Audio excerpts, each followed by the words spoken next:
সরিষা ইলিশ পছন্দ করে না এমন মানুষ খুব কমই আছে। তো আমি আজকে দেখাবো আপনাদের সাথে কিভাবে রান্না করেছি। এই যে দেখেন ইলিশ মাছ, টাটকা ইলিশ মাছ, আর সাথে বাজারের থেকেও অন্য অন্য মাছও নিয়ে আসছে। যাই হোক, এই ইলিশ মাছগুলো আমার খুবই পছন্দ হয়েছে দেখে। ইলিশ মাছ দেখেই ভাবলাম যে আজকে সরিষা ইলিশ করে খাওয়াবো আপনাদেরকে। তো চলেন চলে যাই কিভাবে রান্না করেছি। তো আমি মাছটাকে ধুয়ে কেটে পরিষ্কার করে আগেই ভেজে নিয়েছি, সেটা আর আপনাদের সাথে শেয়ার করলাম না। তো এখানে আমি পেঁয়াজ বাটা এবং পেঁয়াজ দিয়ে দিয়েছি, আর সাথে একটু লবণ দিয়ে ভালো করে নেড়ে চেড়ে নিচ্ছি। তো এখানে একটু সামান্য আদা বাটা দিয়ে দিয়েছি, আর দিয়ে দিব একটু সামান্য রসুন বাটা।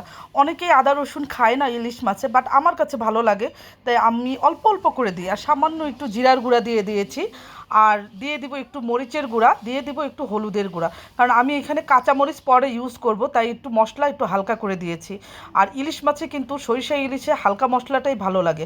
আর এখানে আমি সরিষা বাটা দিয়ে দিয়েছি, সেটা হয়তো স্কিপ হয়ে গেছে, দেখাতে পারিনি। সো সরিষা বাটাও দিয়েছি, দিয়ে ভালো করে মশলাটাকে কষিয়ে নিব। মশলা যত বেশি কষাবেন তত বেশি মজার হবে রান্না। একটু সময় নিয়ে ধৈর্য সহকারে মশলাটাকে কষাতে হবে। আমার মশলা কষানো শেষ, এখন দিয়ে দিব আমি ঝোলের পানি। তো ঝোলের পানিটা ফুটে আসলে আমি মাছগুলাকে দিয়ে দিব ভালো করে। তো আমি এখানে একে একে মাছগুলা দিয়ে দিচ্ছি। আমি জালটাকে একটু কমিয়ে রেখেছি যাতে আমার মাছ দিতে সমস্যা না হয়। তো আমি মাছগুলা দিয়ে, আর ভেজে রাখা যে তেলগুলা ছিল সেই তেলগুলোও এখানে ইউজ করে ফেলেছি। তো ঢেকে রেখেছিলাম। এই তো আমার মশলা মানে তরকারিতে বলক চলে আসছে। এখন আমি আস্তে জালে একটু কিছুক্ষণ ঝোলটাকে শুকানোর চেষ্টা করব। বেশি ঝোল রাখলে আবার ভালো লাগে না, তো মাখা মাখা ঝোল রাখবো যেন খেতে মজা লাগে। তো এই তো আমি কাঁচামরিচ দিয়ে দিচ্ছি, বললাম তো রান্নার শেষে আমি কাঁচামরিচ দিয়ে নামিয়ে ফেলবো।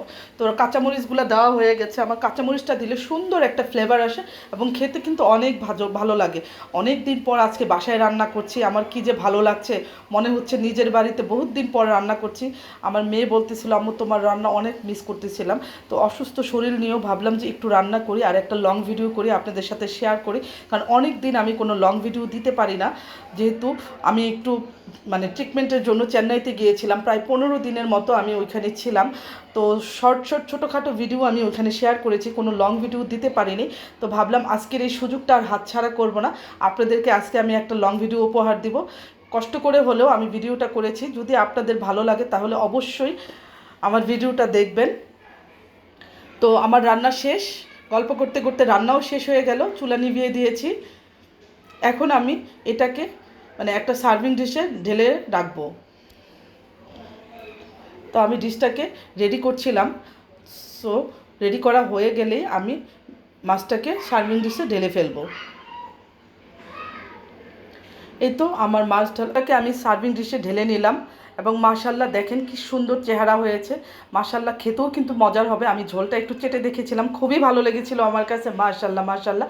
যাই হোক, আমার ভিডিও যদি আপনাদের ভালো লেগে থাকে তাহলে আমার ভিডিওতে অবশ্যই লাইক, কমেন্টস এবং শেয়ার করে দিবেন। আর আমার একটি ইউটিউব চ্যানেল আছে শাম্মী ইসলাম নামে, যদি ভালো লাগে তাহলে আমার ইউটিউব চ্যানেলটি অবশ্যই সাবস্ক্রাইব করে দিবেন এবং আমার ইউটিউব চ্যানেলে ভিডিওগুলো দেখবেন।